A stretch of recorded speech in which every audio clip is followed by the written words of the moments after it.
സമാധാനം അരികെ, പക്ഷേ വളരെ ദൂരത്തിൽ. ഇതാണ് ഇറാൻ യുദ്ധത്തിൽ കഴിഞ്ഞ കുറച്ചു ദിവസമായി ലഭിക്കുന്ന സൂചന.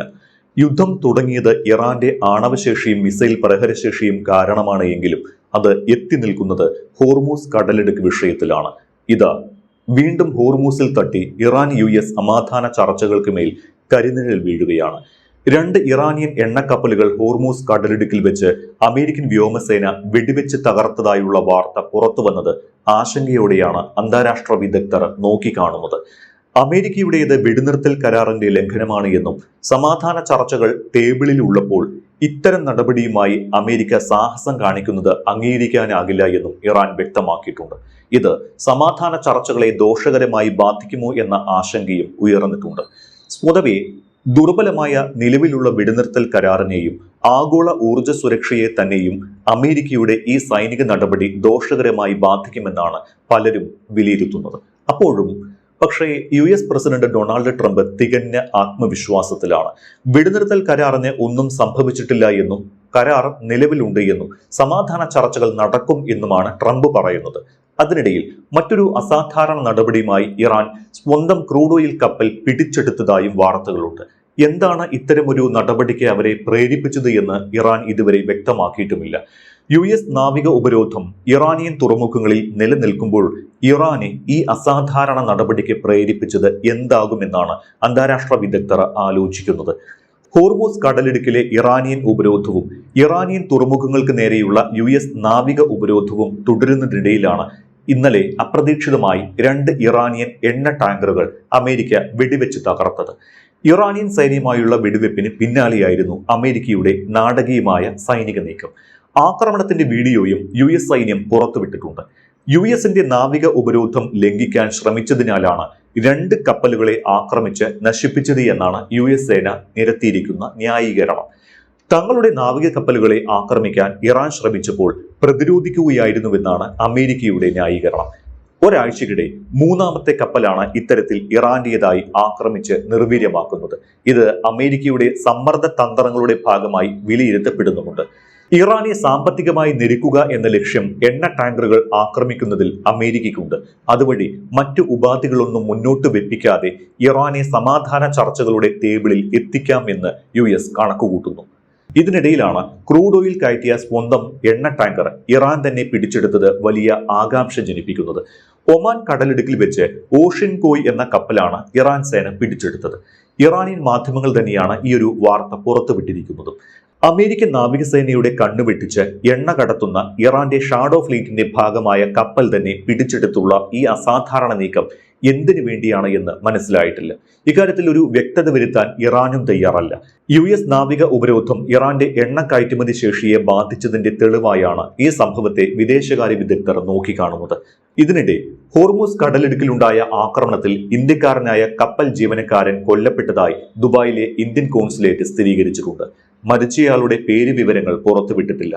കപ്പൽ ഉടമയുമായി ബന്ധപ്പെട്ട് കോൺസുലേറ്റ് കൂടുതൽ വിവരങ്ങൾ ശേഖരിച്ചു വരികയാണ് എന്നാണ് കോൺസുലേറ്റ് അറിയിച്ചത്. ഇറാനിയൻ കപ്പലിനെ US ആക്രമിച്ച സംഭവം ഏത് രീതിയിലാണ് ഇറാൻ US സമാധാന ചർച്ചകളെ ബാധിക്കുക എന്ന് ഇപ്പോൾ പറയാനാകില്ല. പക്ഷേ അമേരിക്കയുടേത് കരാർ ലംഘനമാണ് എന്ന് വ്യക്തമായി തന്നെ ഇറാൻ നിലപാടെടുത്തിട്ടുണ്ട്.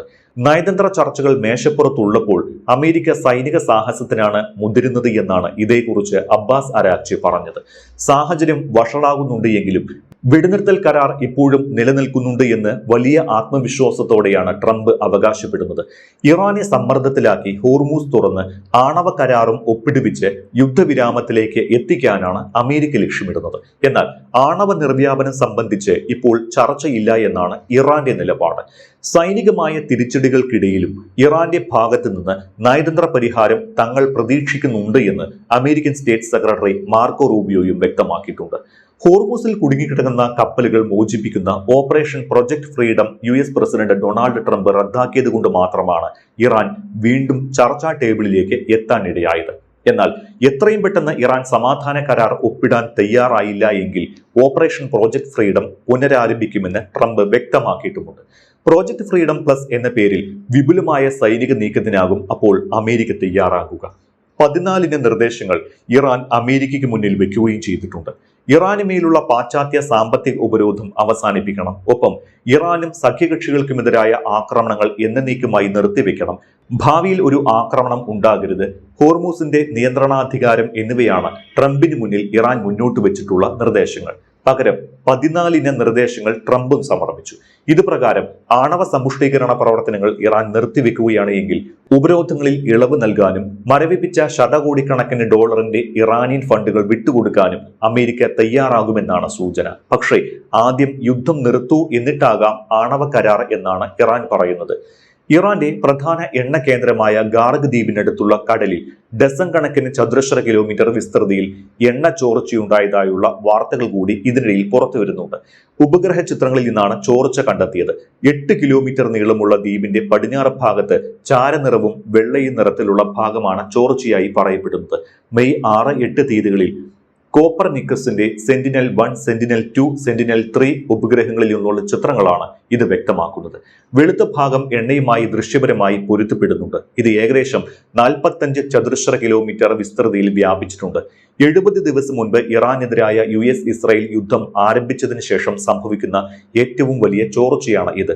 ചോർച്ചയുടെ കാരണവും ഉത്ഭവസ്ഥാനവും നിലവിൽ അജ്ഞാതമാണ്. ഉപഗ്രഹ ചിത്രങ്ങൾ പ്രകാരം ഇറാന്റെ ഏറ്റവും വലിയ എണ്ണ ടെർമിനൽ, എണ്ണ പൈപ്പ് ലൈനുകൾ, സംഭരണ ടാങ്കുകൾ എന്നിവ ഉൾപ്പെടുന്ന പ്രദേശത്താണ് എണ്ണ ചോർച്ച കാണപ്പെട്ടത്. ഇറാന്റെ എണ്ണ കയറ്റുമതി വ്യവസായത്തിന്റെ മൂലക്കല്ലാണ് ഗാർഗ് ദ്വീപ്. രാജ്യത്തിന്റെ തകർന്ന സമ്പദ് വ്യവസ്ഥയുടെ ഒരു പ്രധാന കേന്ദ്രം കൂടിയാണ് ഇത്. ഇറാന്റെ ഗൾഫ് തീരത്ത് നിന്ന് അകലെയായി ഇടുങ്ങിയതും തന്ത്രപ്രധാനവുമായ ഹോർമൂസ് കടലിടുക്കിന് 100 കണക്കിന് കിലോമീറ്റർ വടക്ക് പടിഞ്ഞാറായിട്ടാണ് ഇത് സ്ഥിതി ചെയ്യുന്നത്. മെയ് 8 മുതലുള്ള ചിത്രങ്ങളിൽ കൂടുതൽ സജീവമായ ചോർച്ചയുടെ തെളിവുകളൊന്നും കാണിച്ചിട്ടില്ല എന്നത് ആശ്വാസമാണ്. അമേരിക്കയുടെ നാവിക ഉപരോധം കാരണം ഇറാന്റെ എണ്ണ കയറ്റുമതി തടസ്സപ്പെട്ടിരിക്കുകയാണ്. സംഭരണികൾ നിറഞ്ഞു കവിഞ്ഞു. വീണ്ടും കുഴിച്ചെടുക്കുന്ന എണ്ണ പല കപ്പലുകളിലാണ് സൂക്ഷിക്കുന്നത്. എണ്ണ കുഴിച്ചെടുക്കൽ നിർത്തിയാൽ വെള്ളം കയറി എണ്ണപ്പാടങ്ങൾ പൂർണ്ണമായും ഉപയോഗശൂന്യമാകും. അതിനാൽ കുഴിക്കുന്ന എണ്ണ സംഭരിക്കാൻ സ്ഥലമില്ലാത്തതുകൊണ്ട് ഇറാൻ കടലിൽ ഒഴുക്കിക്കളയുകയാണോ എന്ന സംശയം ചില പ്രകൃതി സ്നേഹികൾ ഉയർത്തുന്നുമുണ്ട്. അത് സത്യമെങ്കിൽ വലിയ പാരിസ്ഥിതിക പ്രശ്നങ്ങളിലേക്കാകും ഇത് നയിക്കുക. വെടിനിർത്തലിൽ നിന്ന് താൽക്കാലിക യുദ്ധവിരാമം എന്ന തലത്തിലേക്ക് ഇറാൻ US ചർച്ചകൾ പുരോഗമിച്ചതും സമാധാനത്തിലേക്കുള്ള വലിയ കാൽവെപ്പായി തന്നെ കാണണം. പ്രാഥമിക ധാരണയിലെത്തിയ ശേഷം അന്തിമ ചർച്ചയ്ക്കുള്ള ചട്ടക്കൂട് തയ്യാറാക്കാനാണ് ആലോചിക്കുന്നത്. പ്രാഥമിക ധാരണയ്ക്കായി ഇറാൻ തൽക്കാലം യുറേനിയം സമ്പുഷ്ടീകരണ നടപടികൾ നിർത്തിവെക്കണമെന്നാണ് അമേരിക്കയുടെ മുഖ്യ ആവശ്യം. ഇതിന് ഇറാൻ തയ്യാറായാൽ അവരുടെ ആസ്തികൾ വിട്ടു നൽകി 1 മാസം സമാധാന ചർച്ചകൾ നടത്തി വിശദമായ കരാർ തയ്യാറാക്കുകയാകും ഉദ്ദേശം. ഇതിനുശേഷമായിരിക്കും ഇരു രാജ്യങ്ങളും നേരിട്ടുള്ള ചർച്ച ആരംഭിക്കുക. ധാരണയുണ്ടായാൽ ഹോർമൂസ് കടലിടുക്ക് ഗതാഗതത്തിന് തുറന്നുകൊടുക്കും. എന്നാൽ അമേരിക്കൻ യുദ്ധക്കപ്പലുകൾ പേർഷ്യൻ ഗൾഫ് തീരത്ത് നിന്ന് പിൻവലിക്കണമെന്ന ഇറാന്റെ ആവശ്യം അമേരിക്ക അംഗീകരിക്കുമോ എന്നത് കണ്ടറിയണം. അതുപോലെ തന്നെ സമ്പുഷ്ടീകരിച്ച യുറേനിയം മൂന്നാമതൊരു രാജ്യത്തേക്ക് മാറ്റുന്ന കാര്യത്തിൽ ഇറാനും അനുകൂല നിലപാടെടുക്കുമോ എന്നതും സംശയമാണ്.